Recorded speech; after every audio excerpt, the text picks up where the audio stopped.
60 anos, a cobra fumou. Década de 30. A Alemanha ressurgia do caos econômico e social, oriundo da derrota sofrida na Primeira Grande Guerra.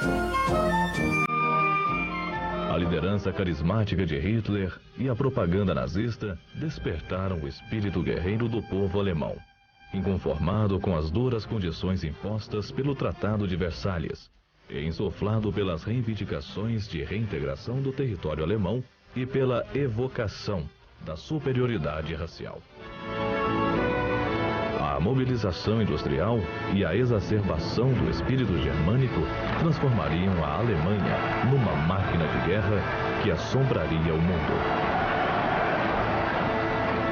Com a anexação da Áustria e da Tchecoslováquia, o ataque à Polônia e a posterior fulminante vitória alemã sobre o exército franco-britânico, o mundo perplexo compreendeu que se encontrava no limiar de uma nova guerra mundial, ainda mais violenta que a anterior. Uma tempestade viria a desabar sobre a humanidade. Era a Segunda Guerra Mundial.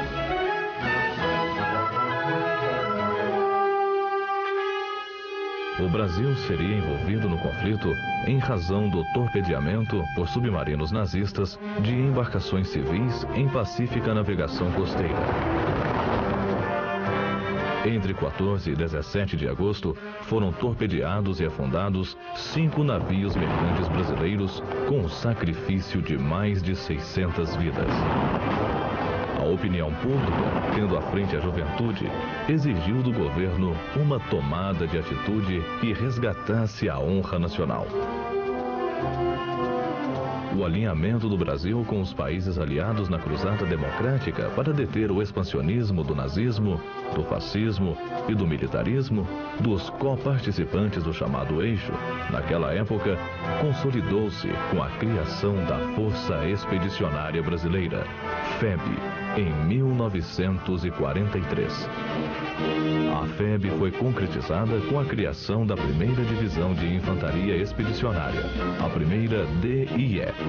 Na segunda quinzena de março de 1943, concluiu-se a concentração da primeira DIE na Vila Militar, Rio de Janeiro, prosseguindo a preparação técnica e tática sob a orientação do seu comandante, General Mascarenhas de Moraes.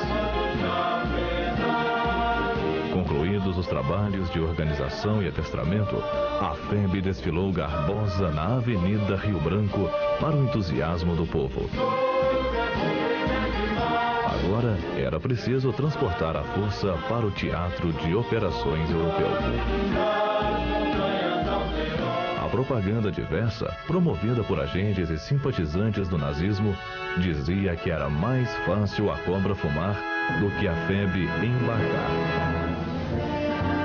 Decidido o embarque, procurou-se cercá-lo de todo o sigilo a fim de evitar possíveis ataques de submarinos do Eixo, ainda ativos no Atlântico Sul.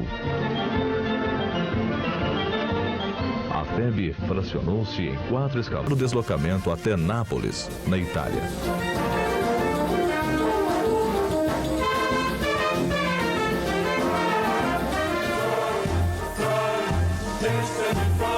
O primeiro escalão chegou sem incidentes ao porto de Nápoles.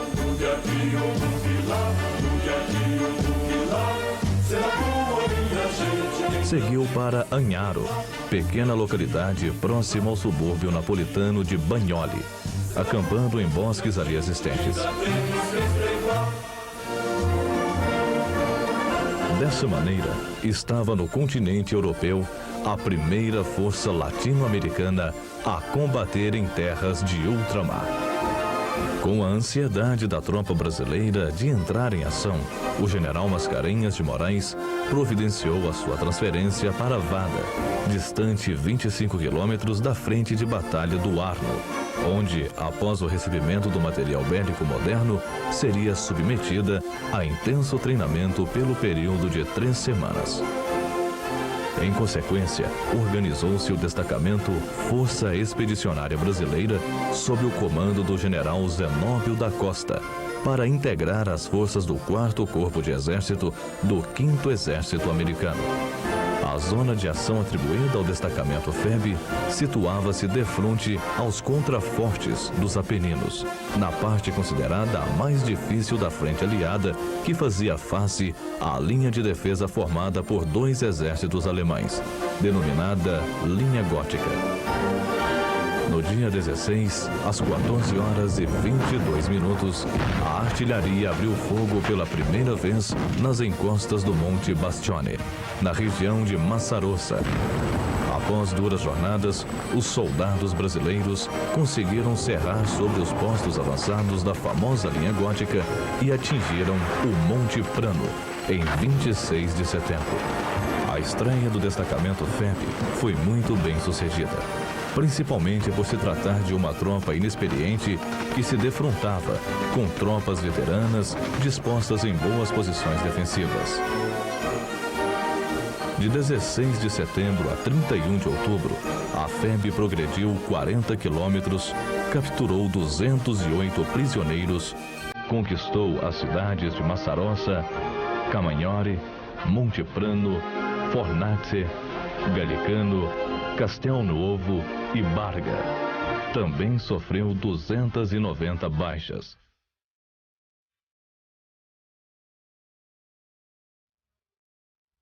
Na conquista das cidades, a população das localidades recebia nossas tropas com manifestações de júbilo, aclamações e flores. Com a chegada dos demais escalões, o general Mascarenhas de Moraes assumiu no dia 1º de novembro de 1944 o controle da totalidade de seus meios, inclusive das operações que se processavam no Vale do Sérquio. Nos últimos dias de novembro, as posições brasileiras tinham mais de 15 quilômetros de frente e eram dominadas pelas alturas em que o inimigo se firmara. Entre as elevações dominadas pelos alemães, uma se destacava pela importância tática: Monte Castelo. Monte Castelo era um excelente observatório para os alemães, que assim possuíam boas condições de observação sobre a zona de ação atribuída à Força Expedicionária Brasileira. Se não fosse conquistado, seria impossível às forças do 4º Corpo de Exército prosseguirem em direção a Bolonha, objetivo do 5º Exército, antes de caírem as primeiras nevadas. Diante de Monte Castelo, os brasileiros viveriam quase metade do tempo em que estiveram em campanha na Itália. As primeiras operações no Vale do Reno resumiram-se a 4 ataques mal-sucedidos contra o baluarte de Monte Castelo.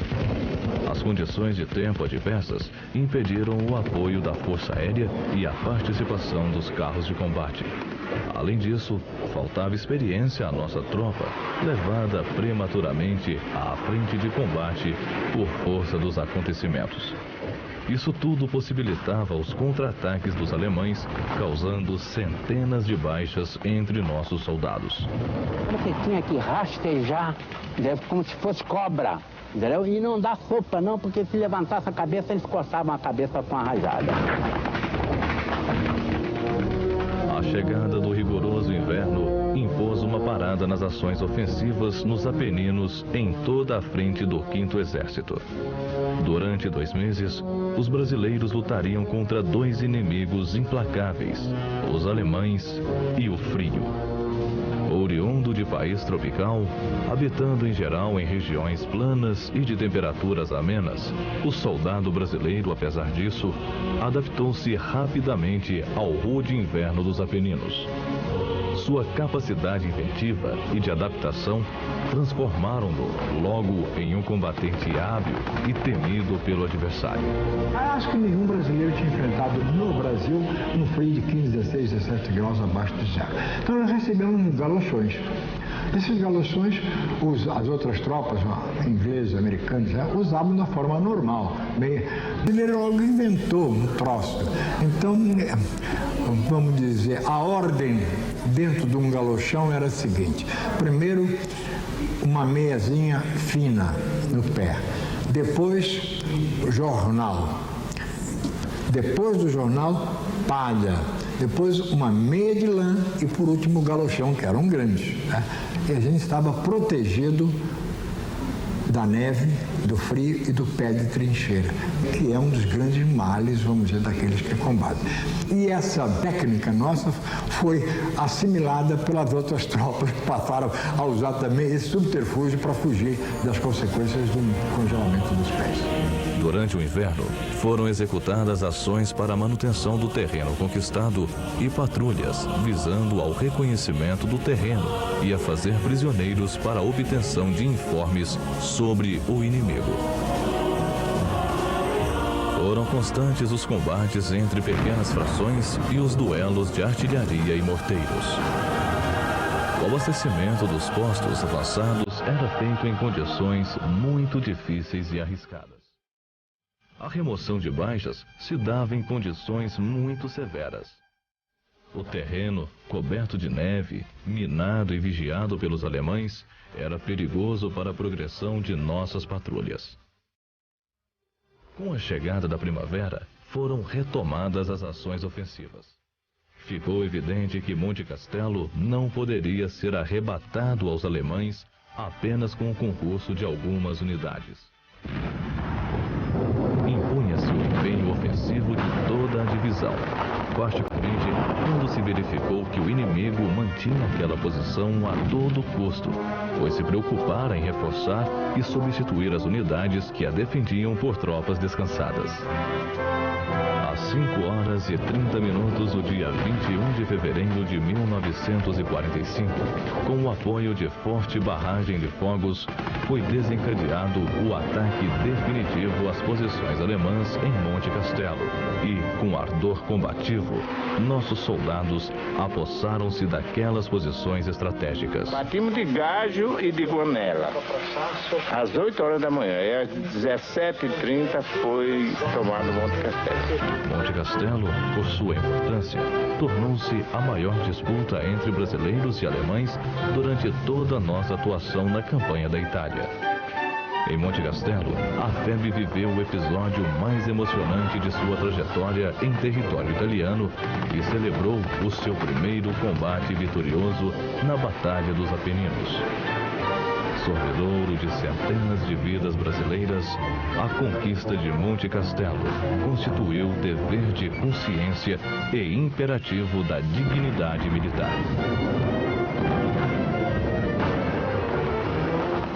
Em fevereiro de 1945, ainda perdurava um enorme saliente no dispositivo nazi-fascista nas montanhas dos Apeninos, exatamente na área de responsabilidade do 4º Corpo de Exército, no setor em que vinha atuando a FEB.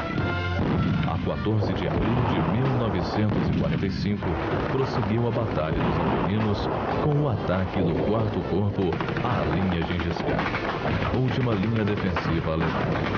Era o início da ofensiva da primavera, que conduziria os aliados à vitória final. Era imperativo continuar o ataque ao restante do maciço de Montese. De posse daquelas alturas, o inimigo detinha posição-chave. Os batalhões do escalão de ataque desembocaram às 9h45 do dia 14 de abril, encontrando cerrada resistência. A luta prolongou-se mesmo durante a noite, tendo a localidade de Montese sido conquistada pelas tropas brasileiras. Foram entusiásticas as palavras do general Willis de Krittenberger, comandante do 4º Corpo de Exército, aos integrantes de seu Estado-Maior na manhã do dia 15. Da jornada, só os brasileiros mereceram as minhas irrestritas congratulações. Com o brilho do seu feito e seu espírito ofensivo, a divisão brasileira está em condições de ensinar às outras como se conquista uma cidade. A situação agravou-se na manhã do dia 15, quando o inimigo iniciou uma densa concentração de artilharia e morteiros, multiplicando o número de baixas. Ao alvorecer de 17 de abril, o 5º Exército lançou tropas de reserva, concretizando a conquista da linha defensiva alemã. Terminara o episódio mais sangrento vivido por nossas tropas em território italiano. Montese foi o combate mais sanguinolento da Força Expedicionária Brasileira. Aqui tivemos as maiores baixas, aqui fizemos o maior número de prisioneiros, aqui houve a maior concentração de artilharia inimiga. Os nossos pelotões de ataque, entre os quais se incluía o meu, terminaram este combate com menos de 50% do seu efetivo. Para ser preciso, em 41 homens, eu só tinha 17 homens. Montese não foi apenas o combate mais sangrento travado pela FEB em toda a Itália.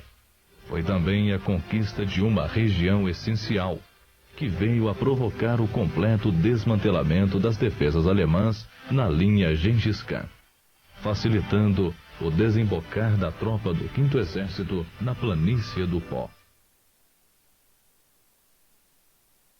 No prosseguimento das operações, a FEB recebeu a missão de manter a segurança do flanco sul, do 4º Corpo e do 5º Exército, em face dos grandes efetivos inimigos que se retiravam do setor costeiro da Ligúria, em direção ao vale do Rio Pó.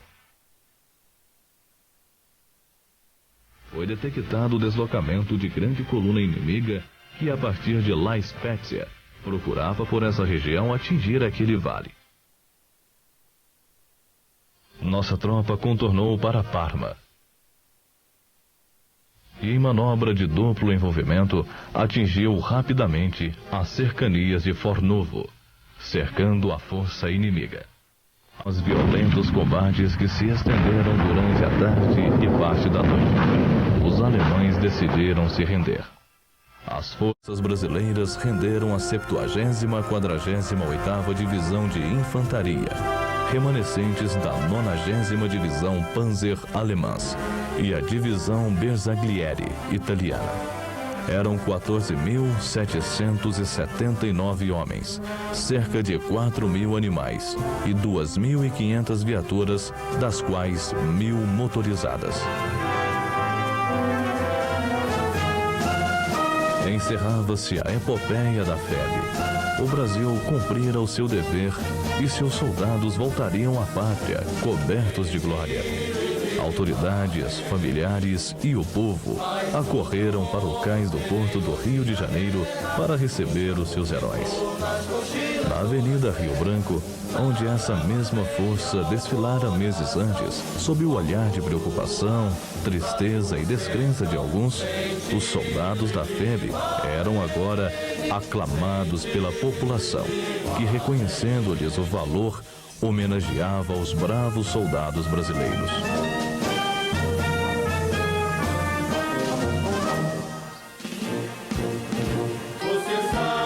Há 60 anos, a cobra fumou, lutando pelos ideais de democracia e convivência pacífica entre as nações e pela defesa da liberdade e da dignidade. Soldados brasileiros lutaram bravamente e venceram. Como sempre, a serviço da paz.